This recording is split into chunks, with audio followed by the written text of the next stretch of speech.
Luckily, I'm British and therefore don't have any feelings. But otherwise, I'd like to sort of stop now. You know what I mean? That was such a lovely introduction. So we can only go downhill from now on. So it's really very, very kind and sweet of you, Rebecca, to introduce me in that way. And thank you very much for having me here.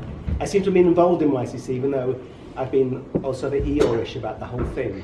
But wasn't the first one, and I was at the second one, and here I am at the third one. So. You have to be assessed by your deeds at the end of the day rather than what you say. Right, so what I want to do by way of introduction is talk about some work that came out of this project, the class. And I will say at the very beginning 2 or 3 things by way of preamble.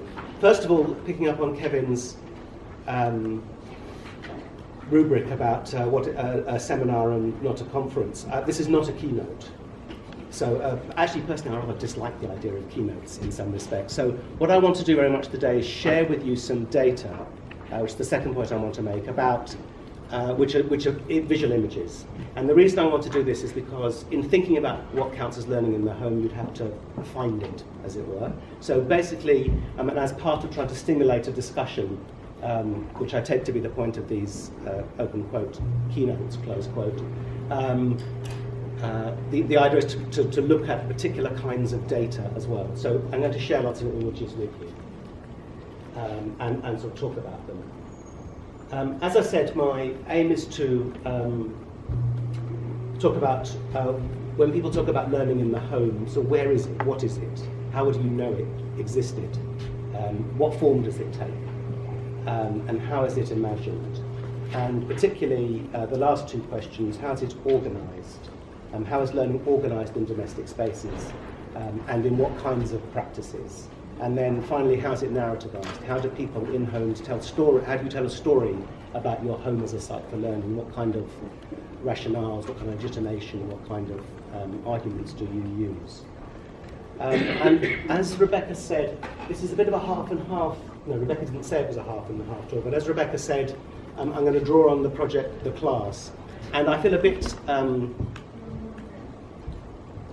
sort of arrogant and diffident at the same time about this, because I know many of you have been forced to listen through lectures about the class and done that. And some of you haven't, so it's not a terribly satisfactory, perhaps not terribly satisfactory to refer to a project that I don't want to talk to in great depth, because I know that some of you know about it and some of you don't. So, but the project, I'll do a little bit of a reprise so you have some sense of where the data comes from, so that in the discussion that follows when we talk about data about learning in the home, it makes sense. So the project was a year spent with, I'll try not to do this for too long as well, a year spent with 13 to 14-year-olds, and we hung out with in England. When you go to secondary school, you join, I think you might call it a homeroom here in America, but I found out recently that it's a big deal in South Korea, this notion of a kind of class of people. You have a group of people who you learn with and you study with, and you have a strong sense of affinity, responsibility, and mutuality with them, even if you don't like them. And which is where most cases of responsibility and mutuality, of course, reside. And so you're with this group of kids, 25 to 30 kids. Kids come and go in school, so it's about 28 on average. But you don't go to all your lessons with them. But that you eat twice a day. You're in this classroom where you do registration, and so we studied this group of kids, and we chose a class as a model because the idea was that it was a group of people who knew each other in real life and had some investment in social relationships with each other. But obviously, we were also interested in their lives online and the kind of relationships and social life that they had outside of the class. So what we did is we spent time with the kids. Looking at these kinds of research questions. We were looking particularly at the ways in which social relationships support, in how they're embedded in all kinds of social relationships, and by that we meant both in terms of virtual online relationships, so we became their friends on Facebook for 10 days, for example, and then defriended them. We were interested in their relationships in school, and for some children, young people, the class itself was an important source of meaning and structure and purpose and identity, and for others it was completely irrelevant.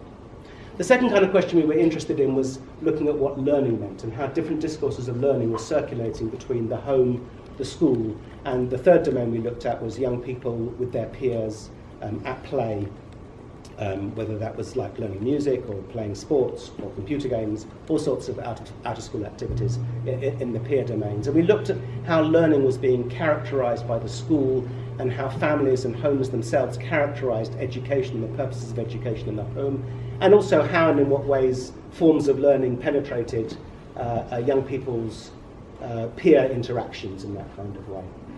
The third research question up there is just a general sociological question in the sense about how you would look at any group of people in any particular context. So the project, basically, as I said, we looked at school with family, with peers, with friends, and we didn't really have any findings in the kind of simple sense, because when you do an ethnography you have to be governed by the case, but broadly speaking we looked at the relationship between virtual connections and probably, to be honest with you, I would say that real-world social and interpersonal connections are by far the most kind of dominant and important and meaningful forms of connection for the young people. So whilst we might have got into the project imagining, and at that time, 2011, Facebook was still just beginning to dip, so the project would be different these days in that way. Whilst we imagined that kind of online relationships would be more important, they weren't actually, for what it's worth. And we found the ways that technology both kind of enabled direct communication and practical arrangements, and also led to forms of interpersonal separation and isolation. So the ideas of being together in the home and separate in the home. And broadly, we looked at the everyday utility of technology. We looked at the ways that the ideological kind of effect of the extreme attention in the English education system to outcomes, high-stakes testing, and kind of metricized learning was creating a form of kind of competitive individualism for young people. We looked at the ways in which both families and schools are taking very conservative responses to the pressures of the responsibilities, the obligations of learning in today's society. And we looked at the ways in which forms of connection were both enabled and disabled, and particularly the way the efforts the young people went to disconnect as much as to connect. Obviously we like this because we overestimate our own abilities. So Sonia and I were very pleased that we found 3 words that alliterate. We found that the boundaries between homeschool and peer cultures were extremely highly patrolled and extremely kind of, and in some ways intensely kind of kept as such. And also, in some ways, the story of the class is a story of micro-tragedies. It's of terrible losses and opportunities as the different young people, you see failures of communication. And the great pleasure and advantage of this kind of long-term research with young people is you can see how the larger process of social reproduction, the larger processes of responsibilization, the larger processes of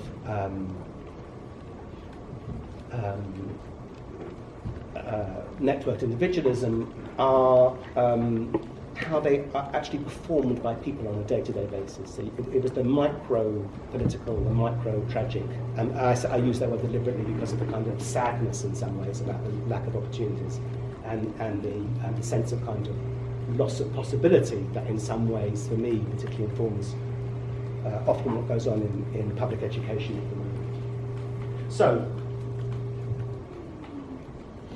that's my 5-minute summary of what the project did. And as part of what the project did was we went into young people's homes and we asked them to take pictures of where technology was being used in the home, and then we recorded them talking to us about what the technology meant to them, how the technology was used. And this was kind of entertaining because once we got the kids up and running, they were kind of bursting into parents' bedrooms, and we never found what you're all thinking. But or it never got photographed. But but it was a very interesting research process because it allows you it's a very privileged process to kind of go into people's homes and the whole details of the ways in which kind of homes are constructed and the way that learning and education is woven into the fabric of that construction is really what I want to show you today, and really what I want to take as the kind of kick-off for the point of this event, which is to start thinking about what would learning mean in places where learning is implicit but not kind of an evident, motivated kind of rationale for the institution in itself. So I'm going to begin by just showing you some things that you'll all be very familiar with, and that's pictures of schools. as I say all, but nearly all of you, just to make a few obvious points about the way in which pedagogic space is kind of structured. And these are also taken from the school itself. So I'll just talk this through. So this is the kind of classroom of the class. And I'll talk a little generalised. These, you've got hard washable chairs. You have pretty sparse environment in some ways, because obviously you have to have a throughput of bodies.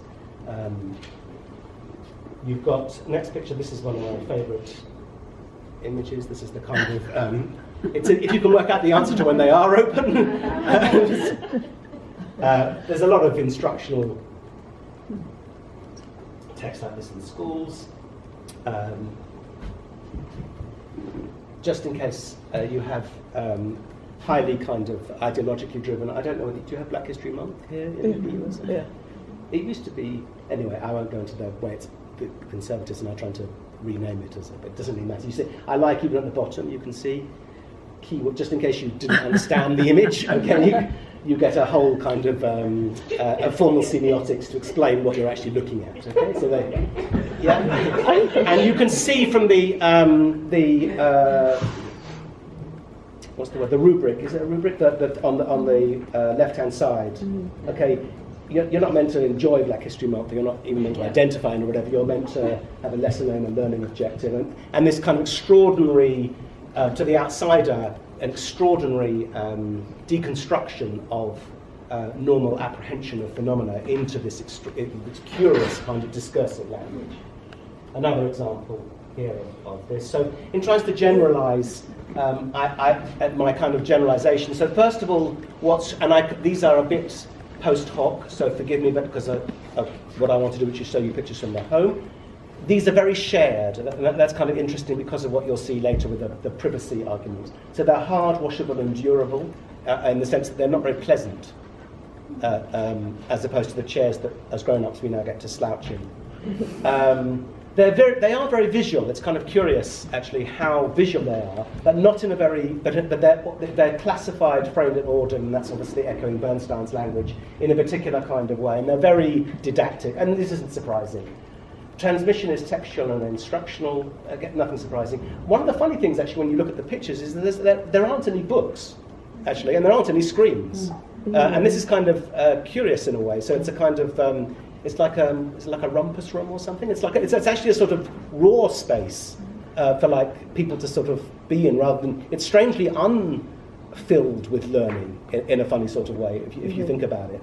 And the other thing about it is as you'll see in the way from what I'll talk about next, there's an emphasis on kind of single functionality rather than multifunctionality. Although the rooms themselves can be recomposed for a variety of forms, it's very kind of singular in the way that many other things in our life have a dual or multiple function. So, now I've got some pictures of some kids' rooms, and I'll try to talk a little bit about the context, and I think if it's absolutely impenetrable to you looking at the pictures, you should just shout at me and I'll try and explain a bit more, so that we can communicate as much as possible as fast as I talk. So these are examples of spaces which I've called sort of school-like, where you can see versions of kind of both copying and resisting the kinds of pedagogic spaces that I've showed you before.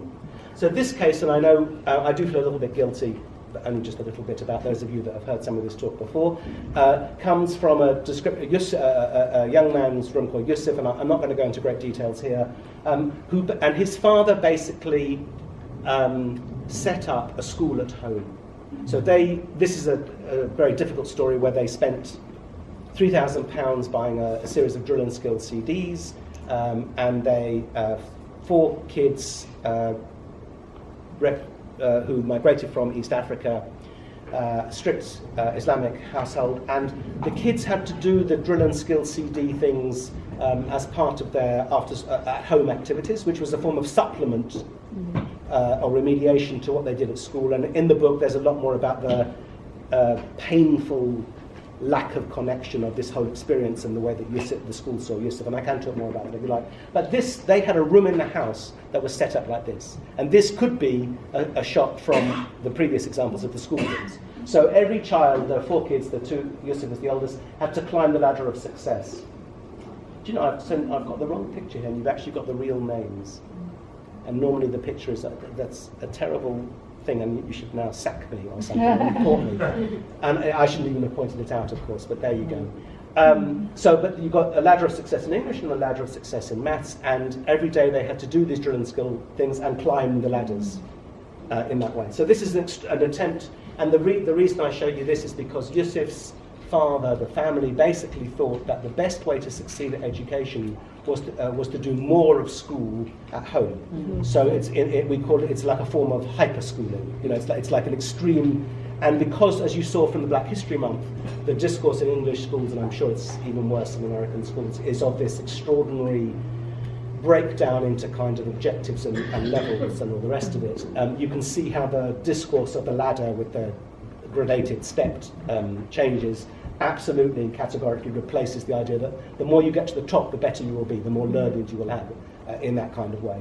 And this is an extraordinary, and besides, actually, for what it's worth, Yusuf's family, he also went to mosque school once a week, and he went to some remedial classes that the local authority offered for kids as well. So his out of school time was extraordinarily schooled. I mean, intensely so, like morning till night kind of thing, which is different from the middle class concerted cultivation that Leroux talks about. When I was visiting my sister in London the other week, it was all my sister was trying to arrange with my mother about picking up her niece, and it was all my niece rather, and it was all about like, well, she finishes orchestra at 3 and then she's got to be at ballet by 5 kind of thing. It's a very different kind of middle class concerted cultivation, this form of hyper-regulated, hyper-stepped, objectively, where you have seeming objective markers about your progress. So other images from bedrooms. At the time, they have this, the keep calm and carry on thing, which is obviously a Second World War thing. I say obviously because obviously I'm the person to remember. But was actually what the teacher at school had in the classroom. I haven't got a picture of that. So these pictures were on the walls in the school, and I was we were intrigued to sort of trace the same visual iconography. Like, why did And this, of course, is a terribly amusing picture. And there's even another one in another child's bedroom with nice. And again, you can see how the framework of this kind of visual display is completely kind of school-like and very present in the home. So what's going on if people die? Parents are purchasing these sorts of things. Obviously, the toxic gases, I suppose, is a joke. The next kind of point I want to make is what you start getting in homes, which you don't get in school, is the kind of mixture of kind of hard and soft, and the mixture of the kind of bedroom and the domestic and personal and body space, and the kind of schooly stuff is that way. So you're beginning to start, and of course you start having screens, and this is very apparent in the next image here. So this is a kind of interesting, I see this in some ways as a sort of parody of the school pedagogic discourse, because you've got lots of pictures, you've got lots of instructional textual discourse and transmission, but it's subverted, or it's interpreted in a different kind of way. So the same kind of framework for interpreting messages or regulate, or setting a kind of regime for the room is present, even if they're different. And here, of course, you've even got loads and loads of screens, and you have this beginning. This is even more evident in this girl's bedroom, of the kind of way that mess and clothing and body work is absolutely present and intermingled with the kind of way that learning is kind of described.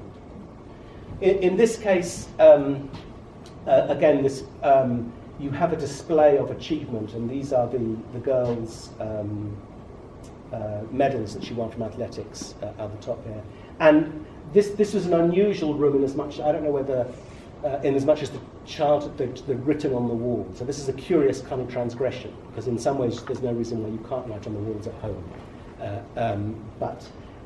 This is also a shrine, because the writing is like the friends who were at primary school, and the it's like an end of school yearbook thing. We don't do that in England. But it has those kind of affective kind of things. And this is also a curious and interesting, this was a very, I don't know what that word is even, but it was painful. This girl, Lydia, was both bullied and a bully, and was by far a very difficult, and she was not a child that the other children liked. So it was very interesting to come to her home and find these medals, and this was actually obviously when she got the medals, it was the last year at primary school when she was 10 or 11 or something. She's now 13, 14, and her life's not a lot of fun. And so it's the display of achievement, and of course the extraordinary affection and kind of tributes that are written up there, exact reverse actually to what was going on for this girl at school. In other cases, medals are kept in the drawer. So I just wanted to start with looking at the ways in which school, the visual, what do we call it, the visual grammar, the visual discipline of the way a school classroom is actually quite influential in determining kind of quite private spaces in some of these children's homes in quite a sort of formal kind of way. And also I obviously wanted to show you the pictures because as a way to think about the ways in what we can and can't learn from this kind of data. So some other things about the way in which learning is constructed in the home. So this little section talking about resource-rich, resource poor, and the way that culture is kind of manifest in this kind of way. So first of all, comments on poverty. So one of the things about poverty is the absence of stuff. So this is a family that just moved to London from Bulgaria, I think. So there's nothing in this house, basically, except for this laptop. So in this kind of room, this is all there is. And this is even more apparent in this boy's home. This boy, I mean, one of the interesting things about the English, when it works at its best English comprehensive school system, it is very socially mixed. So in the morning we'd go to a house that would be worth £2 million, and then in the afternoon you'd go to social housing with this family of Kurdish migrants, and there's just nothing here. I mean, this is just, there's no kind of resources. That machine in the back runs VHS, which you're all learned scholars, so you know what it is, but often when I do this talk, people have got no idea.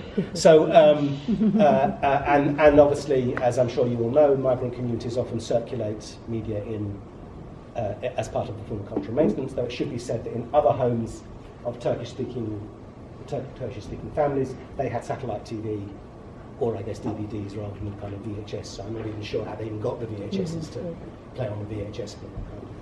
When I asked the mother if there were any books in the house, she said yes. And she went to the kitchen and she found this supermarket carry bag. It means a lot to me that it's Tesco's. And I can't explain to you the particular class significance of that. But so there's a Tesco's bag, and books are kept in the plastic bag under the kitchen sink, quite literally. And I'll show you some other pictures of what display means. The next thing I want to talk about is forms of organisation. I think one of the things I said when I looked at pedagogic spaces was how sort of clean and sort of single functional it is. So one of the things we found very confusing is in houses of kind of disorganisation, of sort of levels of disorganisation.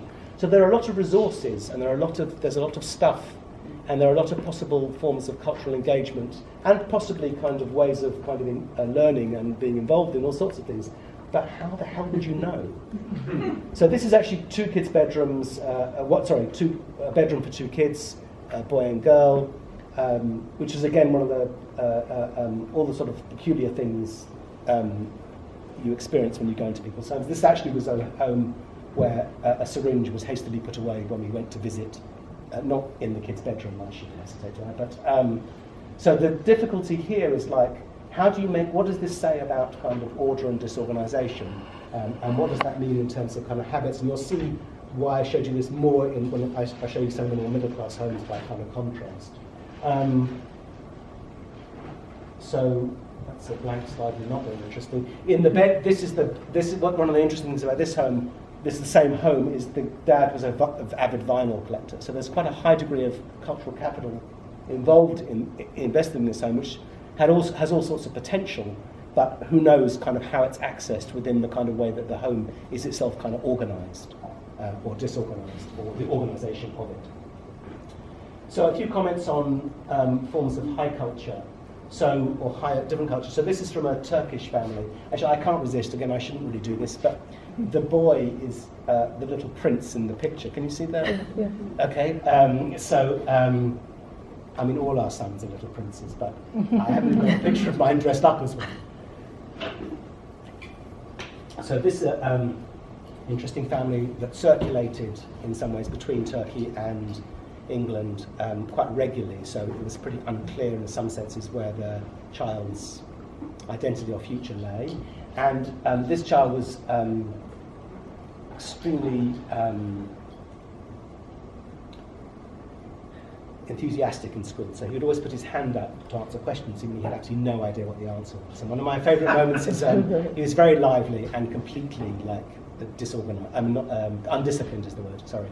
And one of my best moments of the whole project was I was in a room talking to some other kids about art, and the door just opened and this boy put his head round the corner and he went like a cow and then just walked out again, and there's this kind of fantastic surreal quality. So, anyway, that's completely irrelevant really, because he played the saz, which are those instruments that are hanging up there, and what was interesting about this boy was that for all the story of his indiscipline and eccentricity, he used to go home every day and play the saz for 2 hours a day, which I think is pretty. And in the book particularly, we were very vexed by the saz playing because he was quite a accomplished musician, and he used to go twice a week. I can't quite remember. I think twice a week to a 4-hour class at the Alevi Cultural Centre and plays saz. And the saz and saz playing is very important in the politics of Kurdish resistance and in weddings and circumcisions and all sorts of cultural activities that he was involved in. And clearly this, for us, bespoke a huge degree of kind of order and discipline in ways that are normally absolutely kind of praised and admired in the school. But at the assemblies, for example, the head teacher got another child, I can't remember if it was a girl or a boy, who had private music lessons to play Mozart on the piano when the kids came in to class. And one of the extraordinary things is you have an equally accomplished musician who plays the saz, but there's no capacity within for the head teacher's point of view, not to kind of replicate the high culture that is involved in the privately informed Mozart playing pupil, as opposed to what we call the sort of non-convertible subcultural capital of the kind of saz playing that you can see here. So kids that played music had a big display issue that I'm afraid. The family also had something like the Ethiopian kra, K-R-A-R, which normally was present as well. And music was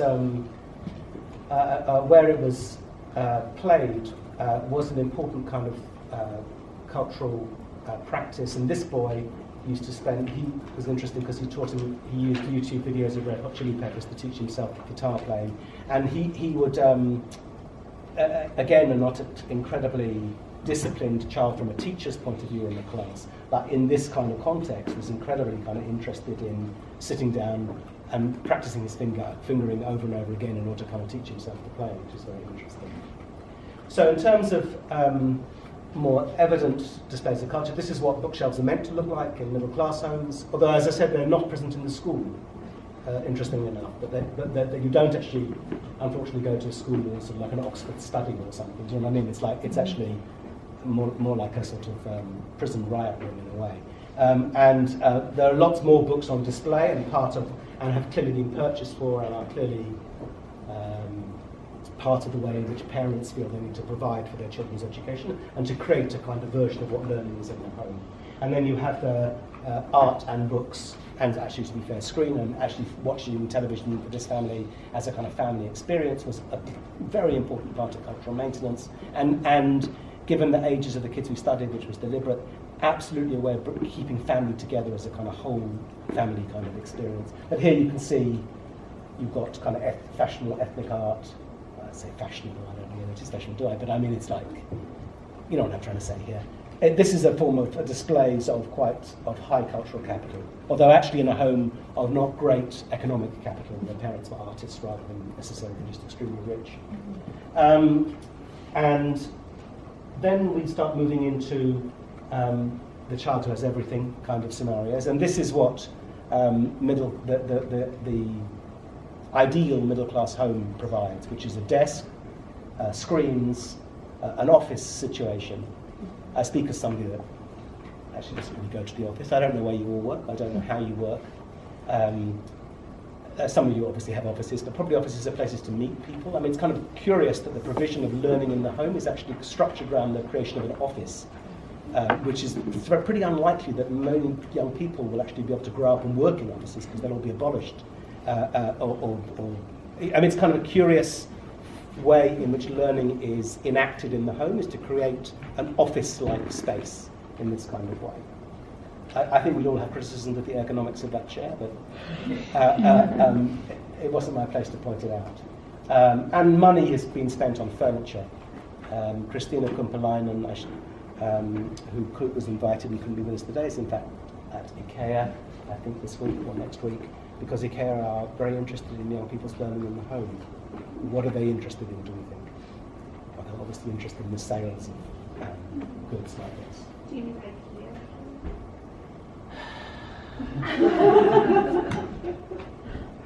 I wish I could. I once was told how to say it like in Swedish. I don't even know how to say it in a Swedish way. I mean, neither of us can be wrong or right.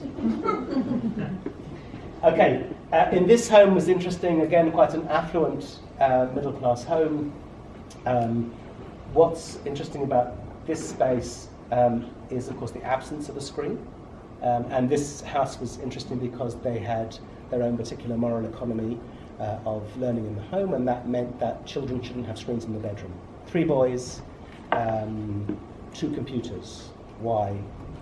2 reasons. One, because if there's anybody you can guarantee to tell your mum if you've been looking at the wrong kind of stuff on your computer, it's your brother.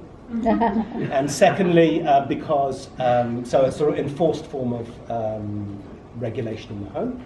And secondly, because the parents genuinely believed that the children needed to learn other values than just simply access to education, so they wanted to teach them the value of sharing. And so they deliberately, in some ways, the children is an affluent home, don't get me wrong, but there was a deliberate kind of attempt to teach, to introduce other values of learning into what the home should be doing in that kind of way. And this was interesting enough a family that also was perhaps the most invested in out-of-school sports, because partly the boy liked the sports, but significantly because the parents believed, I suppose the classic British public school tradition, that playing sports it gives you moral values. So it's all about participating, learning to lose, teamwork and things like that. So things that have now been recuperated in the interest of neoliberal knowledge economy working skills have their kind of values and the moral values at the centre of a much older tradition. This I think is interesting because of the ways in which the screen, and I'll return again at the end to a point that I want to make about the way that the provision of technology is now equated with the provision of learning. That for all the books, in some ways, it was the access to the technology which determined things. This is interesting because you can't really get to the screen, and the way that all the other kind of stuff around the house is kind of actually blocking the view. So it's not clear how often the screen would be used, it seems to me, unless I suppose it was prepared because some of the kids obviously were told to tidy up their rooms before we came. But again, I also show that because I think one of the points I want to make is about the ways you have all this kind of evidence in the terms of the objects and the semiotics of the space, which is kind of what the point I'm trying to make here in the context of this seminar. Did you tell them not to tidy up, and some did it anyway, or? We couldn't visit them all on the same day, if you see what I mean. But in the participant information stuff, did you say? We didn't ask them to, certainly, but clearly some parents used it as a ruse to say, you see what I mean? It's people are coming exactly, and that was very evident in the whole. I can talk a bit more about this if you like in questions about the ways in which the act of visiting the home and researching it creates its own kind of narrative about what we're looking for and the attention that we focus on things like this. But I also wanted to show this because I think I'm very vexed by the kind of semiotic, what's the word, sort of randomness of the kind of way that objects kind of collect in a home. So, I've now got, what time am I meant to finish talking, Rebecca? You have 5 minutes. Okay, so very quickly, I have 2 stories, Adam and Giselle. So Giselle played Minecraft, and you can see that this is an arty family, so that Minecraft also became extended into the opportunities to making plastic art. I say, making things with your hands and things like that. And she was on a Minecraft server, and she was actually a administrator. And the reason I'm telling you this story really is because the father particularly was very vocal about that, and this is where I want to move a bit from just like stuff and things and semiotics to kind of narratives, because the father was very keen to kind of make the point that the experiences that the girl would have online and being a network administrator, which may not have been entirely pleasant and might involve negotiating conflict, and were a form of learning and a form of training for future kind of employment and work that would stand her in better stead and were not available at the school. So this is a kind of example where forms of learning, unlike the very first example around Yusuf, but forms of learning at the home were given their own kind of valorization and kind of meaning, and where the practices of doing stuff, playing and being at home, was given a different kind of educational legitimation. And this compares with Adam. When we first went to visit Adam, he did what many of the kids do, and they, like I was making the point about offices and work, kids also kind of divided up rooms into kind of play and work, a bit like the school has a sort of single functionality. So the first time we visited, he had his desk there to do his homework and then his games console to play games. And Adam it was an unfortunate story and a rather curious one, as much as he liked playing games. He was one of the few kids at the beginning of the project that I would describe as a gamer, and as much as he was interested in reading about metagame and online fora and things like that. But his parents both did and didn't like him playing games. They liked him playing games because he was not a disaffected middle-class boy who wasn't really enjoying school, he wasn't really interested in anything. But gaming was clearly something he had a passion for, and his mother particularly recognised that the passion for gaming, like the work of people who started to here in Madison, Jim and Kurt Squire and Constance, they all, the mother recognised that forms of gaming did give him access to forms of learning, much like I was trying to make the case with Giselle and her father's interest in the network, the Minecraft administrator. And on the other hand, they didn't like him gaming because this sounds weird, but his father's German, and the games involved violence, and the father was upset, particularly because of being a German war baby, about shooting and things like that. So the parents were a bit conflicted because, on the one hand, they wanted him to engage in a practice which they recognised was engaging, and they saw forms of engagement as being more important to his education, or as important to his education as other forms of attainment, right? And on the other hand, they didn't want him playing games because it involved killing people and it upset his dad. Interestingly enough, by the time the project ended, he did his German. This is like a sort of Ericksonian integration here, because you can now see that the gaming and the pleasure and play, work and play have come together. And he actually passed his German exam early, and he gave up games and became interested in media education, media studies, which is obviously the only natural form of enlightenment progression known to humankind. And this, but this showed the integration showed his. It was interesting. It was actually the academic success in Germany, whereas it was the Germanness of his father which got in the way of his pleasure, which kind of got resolved. This is a curiosity. So to finish in 3 minutes with a few kind of general points. I like, and it's not very well known, this book, which looks particularly, taking a Bourdieuian analysis, to the way that objects and routines, practices and habits, self-discipline are the way that learning is enacted and performed in practice. And what I wanted to do really is to try to show you what images from the home, to show how, obviously there were no people in the images and there weren't people using things, and you can't kind of do that, you can do that in research, but it's a different ballgame. I wanted to show you the ways in which the kind of routines and practices of the home are structured to kind of enable forms of learning, and how they do and do not mesh with the discourses of learning and education that you find in the school. And to go back to the first set of slides I showed you about the